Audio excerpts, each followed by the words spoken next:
Good morning বন্ধুরা, কেমন আছো? সবাইকে নতুন পার্টে স্বাগত। তো সবাই ভাবছো যে ডি মার্টে কী করতে এসেছি।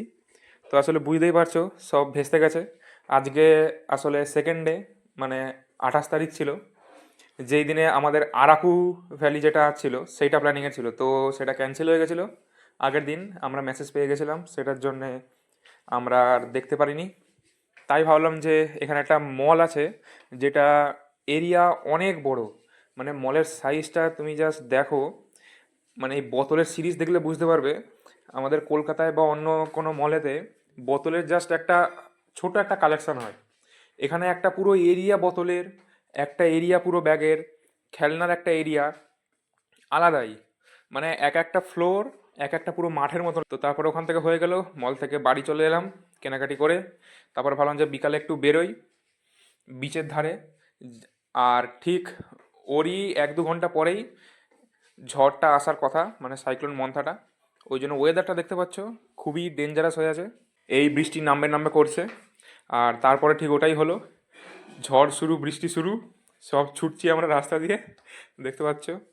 ফিল আলাদাই লাগছে। আমার সাথে আরও অনেক স্কুল ছিল, তারাও যেতে পারেনি। যে সামনে একটা বাস দেখতে পাচ্ছ, ওইটাও একটা গার্লস স্কুল।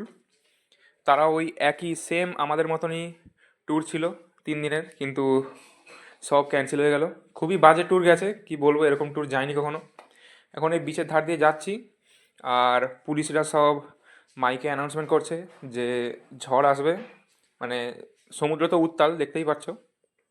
তাই আবার ভাইজ্যাকের ওখানকার এমএলএও এসেছিলো, আমাদের সঙ্গে কথা বলে বললো যে সবাই সেফ থাকো।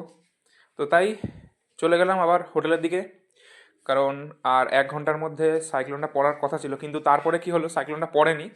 সাইক্লোনটা অন্য দিক দিয়ে চলে গেছে। সব দিক দিয়ে বলতে গেলে পুরো লস হয়ে গেছে, কিন্তু স্টুডেন্টদের বেশি লস। আমরা তাও আগে ঘুরেছিলাম, তাও অতটা কিছু মনে হয়নি।